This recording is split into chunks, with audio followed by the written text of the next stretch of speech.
Assalamualaikum warahmatullahi wabarakatuh. Halo teman-teman semua. Di sini saya akan menjelaskan soal patograf dan pengerjaannya. Patograf ini merupakan suatu alat untuk memantau kemajuan dari proses persalinan. Nah, dengan melihat hasil patograf ini, kita nanti dapat mengetahui persalinannya normal atau tidak. Baik, di sini langsung saja kita bisa melihat pada kasus. Kita dapat baca bersama. Di sini ada Nyonya B yang berusia 30 tahun, gravidanya 2 dan partus 1, hamil 40 minggu. Datang ke puskesmas tanggal 7 Oktober 2013 pada pukul 20 waktu Indonesia bagian Barat. Dan diterima oleh bidan dengan keluhan utama mules-mules sejak 10 jam, ketuban pecah sejak 3 jam sebelum masuk ke rumah sakit. Pasien melakukan pemeriksaan antenatal di bidan secara teratur. Anak pertamanya berusia 5 tahun ya, dan lahir dengan ekstraksi vakum. Berat lahir 3.300 gram. Pada pemeriksaan didapatkan HIS 3 kali dalam 30 menit. Lamanya masing-masing 40 detik saja. Tinggi fundus uteri ada 36 cm. Penurunan kepala 4/5. Denyut jantung janin 155 kali per menit. Tekanan darah 110/70 mmHg. Suhu 36 derajat Celcius. Dan frekuensi nadi 90 kali per menit. Cairan ketuban berwarna jernih.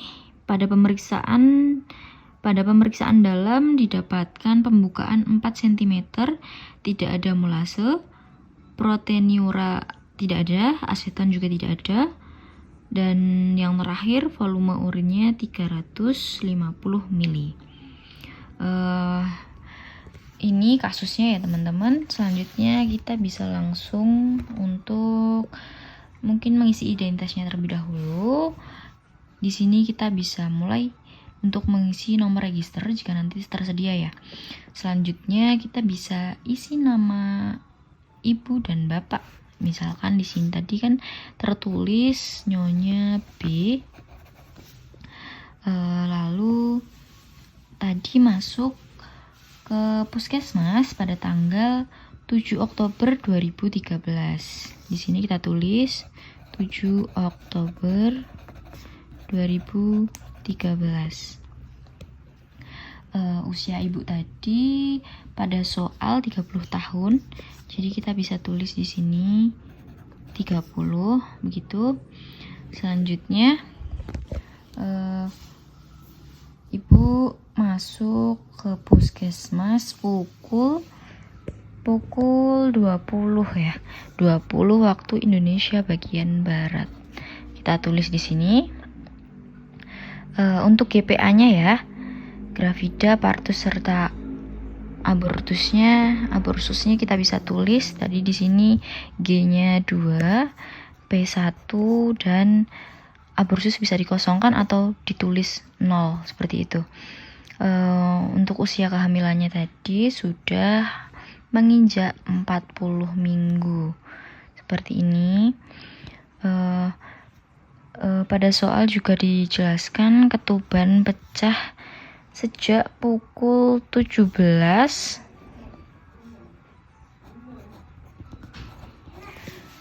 dan mulesnya jam 10 ya teman-teman.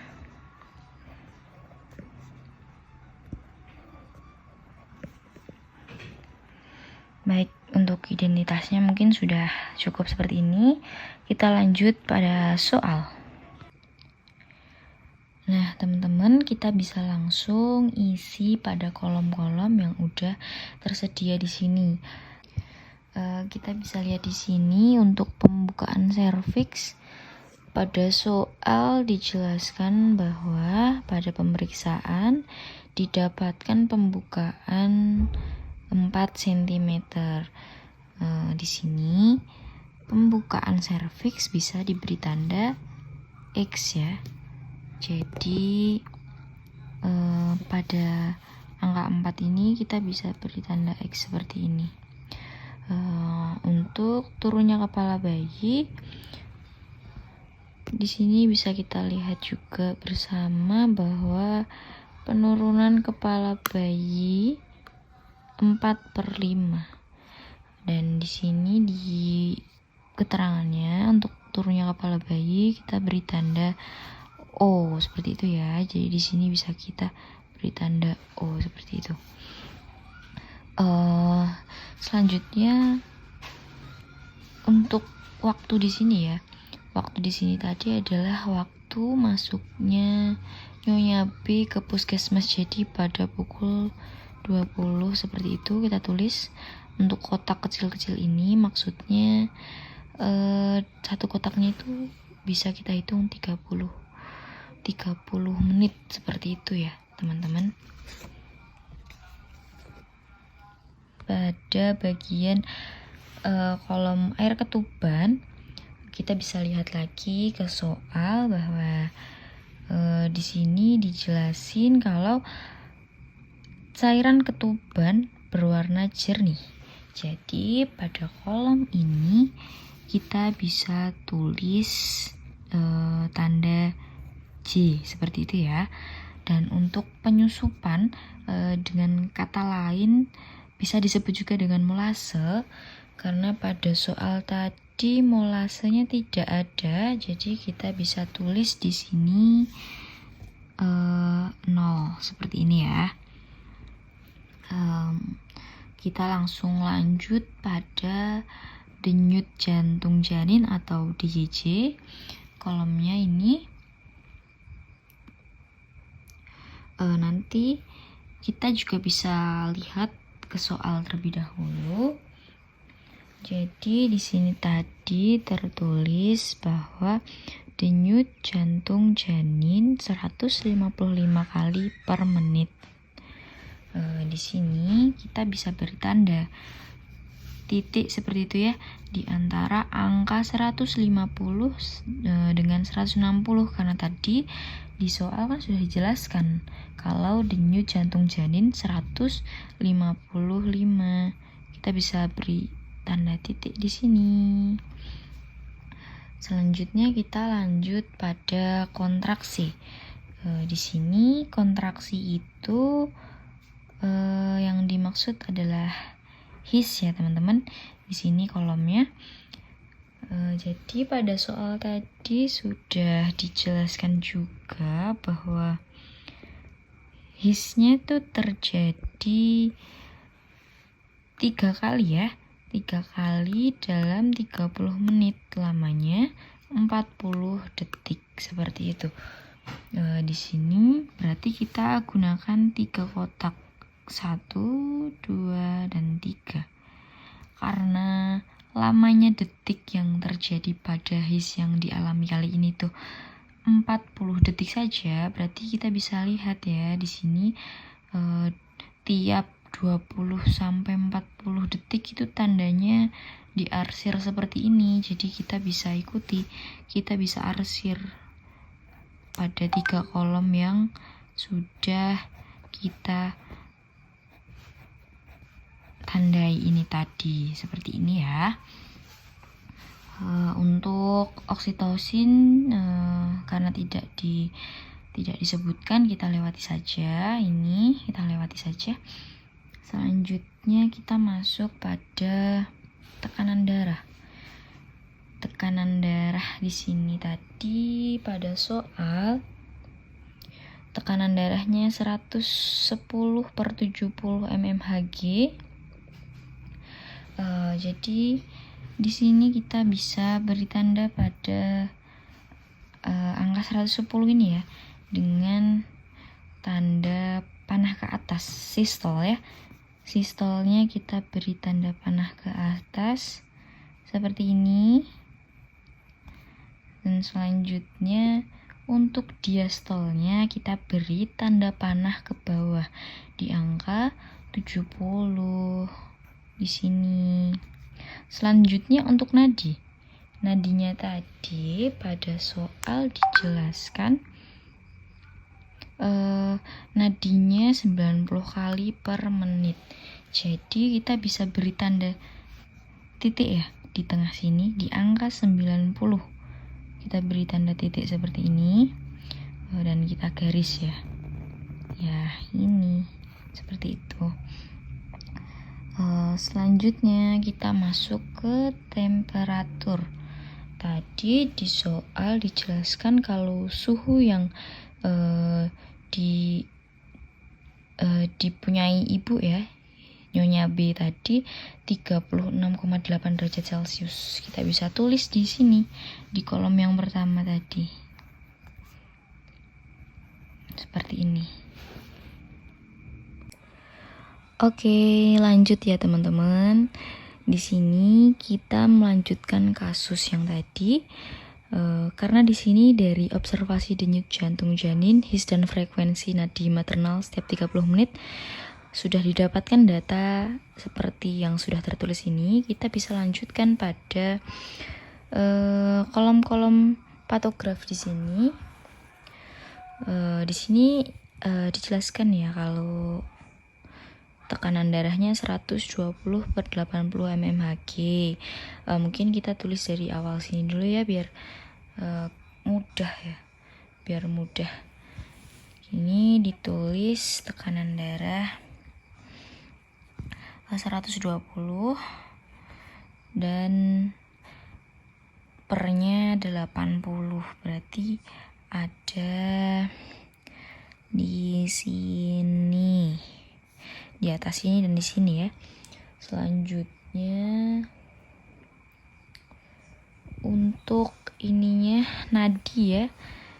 Nadinya 90. Jadi kita bisa tulis di sini. Bisa beri tanda ya, titik di sini. Bisa kita garis seperti itu. Kita lanjut lagi. Di sini tadi suhunya dituliskan 30 derajat Celcius. Jadi pada temperatur kita tulis ya di sini di kolom yang kedua 37 derajat Celcius seperti itu. Selanjutnya di sini denyut jantung janinnya 150. Kita menuju ke kolom DJJ-nya 150. Jadi di sini kita beri tanda pada garis 150 seperti itu. Selanjutnya untuk his-nya atau kontraksinya terjadi selama 3 kali dalam 10 menit. Durasinya 40 detik seperti itu ya. Jadi di sini kita gunakan 3 kotak lagi karena terjadi 3 kali seperti itu ya. Karena terjadi durasinya 40 detik, kita masih arsir, tandanya masih arsir seperti itu ya. Seperti ini. Selanjutnya untuk ini ya, frekuensi nafasnya 20 kali per menit. Untuk turunnya kepala masih ada di 4/5. Kita bisa beri tanda di sini dengan pembukaan serviksnya juga 4 cm ya. Jadi kita beri tanda di sini X dan lingkaran seperti itu. Ini lingkaran dan X di sini. Selanjutnya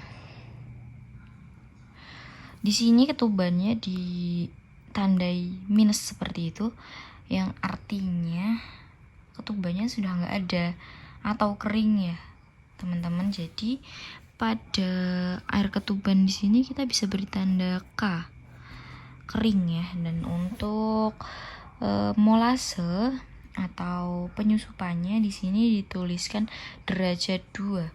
Jadi di bawah air ketuban tadi di sini kita tulis angka 2 seperti itu. Selanjutnya pada pukul 21.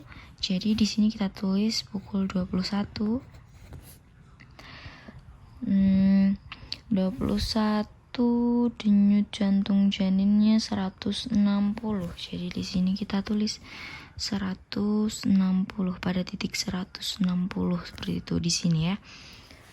Lalu lanjut lagi untuk hisnya 3 kali seperti yang pertama tadi. Jadi di sini kita arsir 3 kotak lagi, masih sama.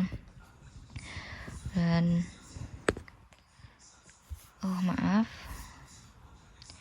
dan pada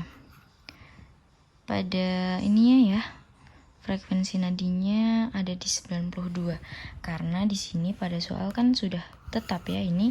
Jadi di sini tetap pada titik 120/80, hanya saja titik nadinya yang berbeda. Titik nadinya di sini ada di 92.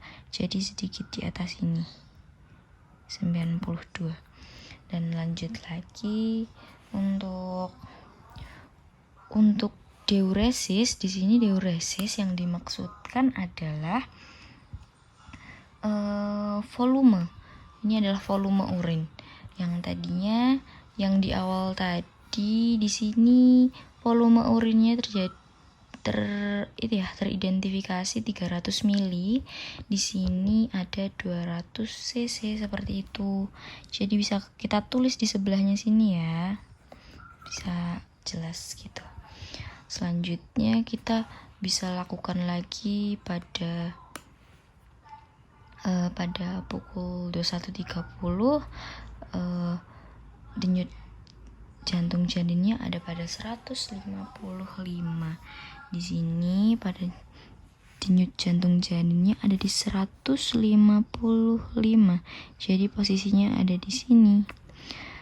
Lanjut lagi untuk hisnya masih ada pada kontraksinya masih terjadi 3 kali di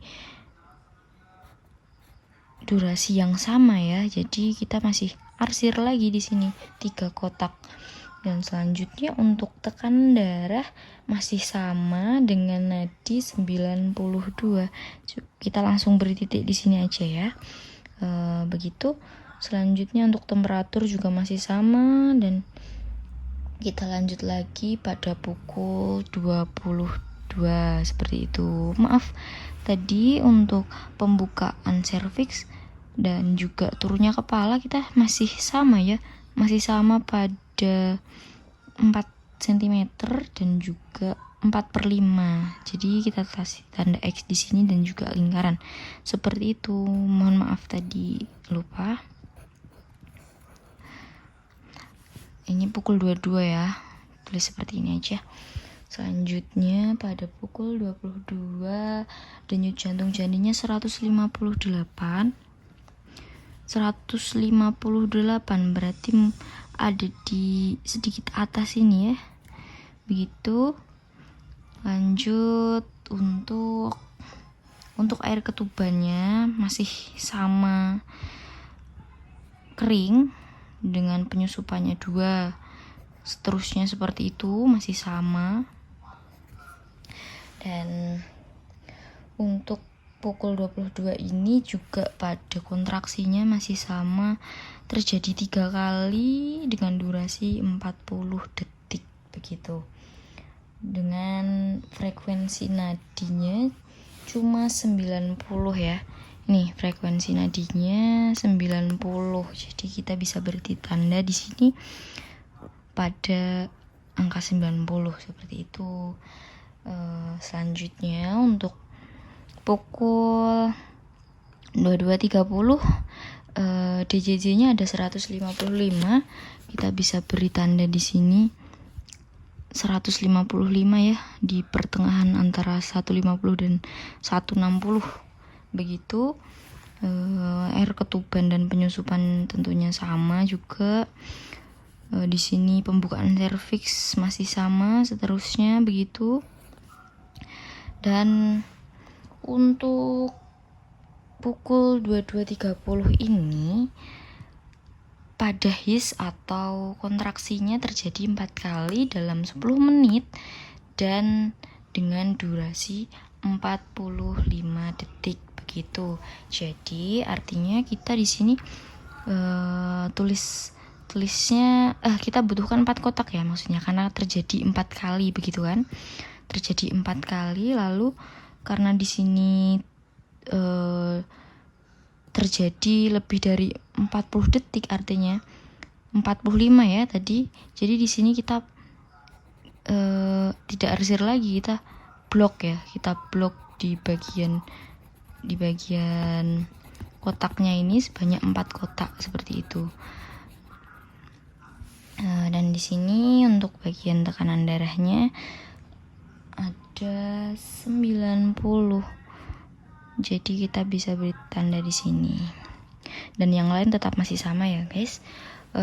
Mungkin untuk contoh soalnya bisa sampai sini saja, karena mungkin di sini tentunya akan jauh lebih mudah untuk diisi ya, karena sudah memahami ini tadi. Seterusnya kita bisa isi sesuai dengan data yang sudah didapatkan setiap 30 menit pemeriksaan begitu ya.